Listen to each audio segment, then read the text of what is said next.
आंनि आखायाव नोंथाङा नायनो हागोन नैबे जाबाय वालनि पेपार आरोना गाइस माने बिबार कालारनि नायनो हागोन नै माबायदि स्टाइला दा मा गामियाव हाबो मा गामियाव एन्ट्रि खालामा आङो जों दा दोङो नै थाइजौबारि लोगोफोर ना जात्रा आरम्भ गुड मर्निं गाइसिमबो दा टाइमा जाबाय 9:04 जाबाय आरोना गाइस ओमफ्राय दा दिनै आं मायाव थांनायदो मायाव बेरायगोन स' नोंथांमोना भिडिअनि फार्स्ट इन्ट्र'खौ नायनानै एसेबाबो हमदांनो हाबाय जानांगौ लोगोफोर ओमफ्राय दा आङो दोङो नायनो हागोन नोंथांमोना जोंनि दारखुसिनि थाव दिपुआव दा थाव एसे सोनो फैदोंमोन खिन्थु थावा फ्रि आरोना गाइस खिन्थु दिनै थावा मानि थाखाय फ्रि आं नोंथांमोननो खिथानोसै दा नायनो हागोन लोगोफोर दा आंनि बाइकआव इथिंगालि दोङो नै जोंनिया मोनसे लग' दा इ लग'खौथ' गोबां मानसिफोरा मिथिगौ लोगोफोर जोंनिनो नै आबसुनि मोनसे लग' आरोना गाइस दा जोंनिया दिनै बिदिनो माने बाइक राइड जागोन जोंनिया टटेल जोंनि दारखुसि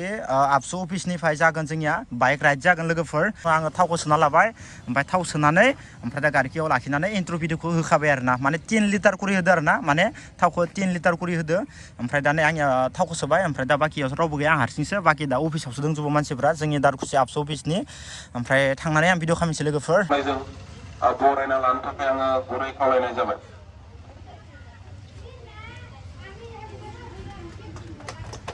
साबायखर थाबाय सारनिसिम लोगोसे आङो बे समाव जोंनि मानिजाथाव जिल्लानि आफादगिरि आदा बानेस्वर नार्जारि बिथांखौबो आं गांसे आर'नाइजों बरायना लानो थाखाय गुरै खावलायनाय जाबाय दा जोंहा गोबां सार बिथांमोन दंफैयो जों बिथांमोनखौबो जोंनिफ्राय मान जासिहरबाय दा आं एसेयावनो जों बारा गोबाव सम लानो सानाखै जों बेखेवना होनाय सिगाङावनो सार बिथांखौ एसे सुंद' बिबुंथि लाखिनो थाखाय गुरै खावलायनाय जाबाय जोबोद साबायखर थाबाय बेखेवना होनायनि थाखाय सार बिथाङा जोंनि दिनैनि जागायजेननाय बेखेवगिरि जोबोर साबायखर थाबाय सारनिसिम एसेयावनो आङो जोंनि आफादगिरि बिथांखौ जिल्लानि आफादगिरि बिथांखौ बराय बिबुंथि खनसे दसे ओरैनो लानो थाखाय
दे सो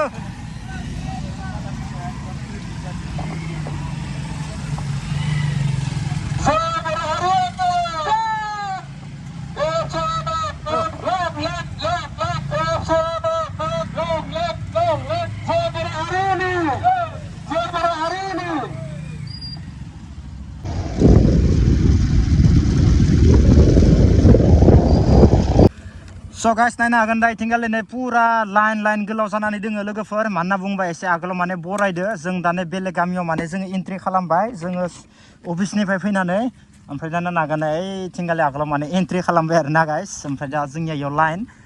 बयनिफ्राय लास्टावनो माने आं थादो आरोना गाइस ओमफ्राय लासै थांनो होननानै ओमफ्राय इथिंगालि खाना लाबाय नै नायनो हागोन लाइना माबायदि ओमफ्राय बिराद गोलाव लाइन आरोना आगोलाव बरायगासिनो दोङो बेनिखायनो एसे इयाव जाम जाबाय लोगोफोर होनदों ना दा नै जोङो सेकनिबारि गामिथिंगालै एन्ट्रि खालामबाय जिखुनु जाया नोंथांमोना भिडिअखौ जोबनायावलाय नायलांबाय थाबानो जाबाय दा मा गामियाव हाबो मा गामियाव एन्ट्रि खालामा आङो जेसांनो हायो मोजां ब्लग लानो सेस्था खालामगोन आङो लास्टाव बिनिखायनो थादो जिथुबा आङो मा गामियाव जोङो हाबदो मा गामियाव एन्ट्रि खालामदो आङो बेखौ भिडिअ खालामनो थाखाय माने आं बयनिस्राय लास्टाव थादो आरोना गाइस बेनिफ्राय जोङो फार्स्टआवनो जोङो दारखुसिनिफ्राय इथिंगाले खावसे गिदिंबाय ओमफ्राय गिदिं नैबे जोङो सेकनिबारि जानानै दा जों नैनाव खालि थाइजौ बारिथिंगालि दा जोङो एन्ट्रि खालामबाय लोगोफोर ओमफ्राय इथिं आरो माथिं ओंखारलाङो नायलांबाय था अब्ला दा नायनो हागोन नै जों दा नै थाइजौबारि गामियाव एन्ट्रि खालामबाय लोगोफोर नायनो हागोन नै इथिंगाले जों दा दोङो नै थाइजौबारि लोगोफोर नुदोंना बेनिफ्राय जात्रा आरम्भ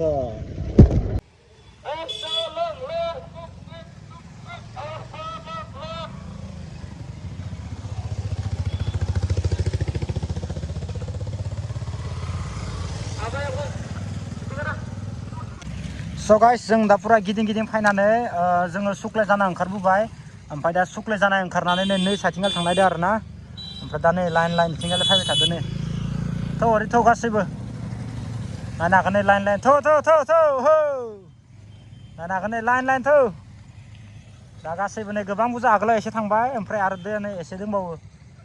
लाइन ओइ बरिया ओइ नै बरिया नायनो हागोन नै गासैबो जमा बिराद गोलाव ना लोगोफोर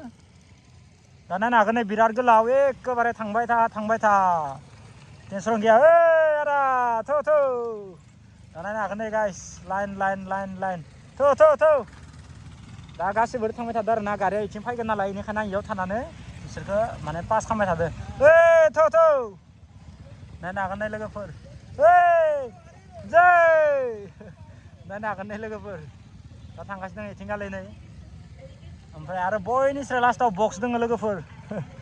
वाव जोबाखैनो खा नै दाबो आरो नै दंबावो इथिंगालै आथा नायनो हागोन नै बरा थांगासिनो दङ वाव बारगासिनो दङ गासैबो जौ वोहो दाबो जोबा लोगोफोर नै बैया लाइन थांगासिनो दङ गासैबो आरामसे लाइन आरो दंबावो लास्टाव गाइस दा नायनो हागोन नै आंनि आखायाव नोंथाङा नायनो हागोन नै नैबे जाबाय वालनि पेपार आरोना गाइस माने वालाव सिथाबनाय दा इयाव दोङो नायनो हागोन नै इथिंगालै मोननै मोनथाम मोनब्रै मोनबा सयथा सातथा आठथा नौथा टटेल 10टा पिस दङ आरोना गाइस लोगोफोर नायनो हागोन नै बिबार कालारनि दाखालिबावै मोनसे भिडिअखौ नोंथांमोना नुखादोनोखा आंखौ वालाव सिथाबनायखौ दा गोबां मानसिफोरानो नायदो आरो गोबां मानसिफोरानो कमेन्टआव हरदो बेसेबां प्राइस आरो बेसेबां दाम आं दिनै खिथानि नोंथांमोननो नैबे मोनसे पिसाव 62 इदि लायो आरोना गाइस ओमफ्राय इयाव 1 मिटार 2 मिटारखौनो हमना ला आरो लंखौ इसेबां गोलाव जागोन आरोना 2 मिटार जानो बाहाय खम आरो मथा 2 मिटारखौनो हमना ला बेनिफ्राय मोनसे पिसाव मथा मथि 62 ओमफ्राय दा इयाव 10 पिस दंमोन आरोना 10 पिस लाना फैनाय जादोंमोन ओमफ्राय दा बाखि नोंथांमोना कालारखौ नुबाय आं एसे देखायना बुंनोसै नायनो हागोन नै कालारा मारै वाव गाइस नायनो हागोन नै माबायदि स्टाइला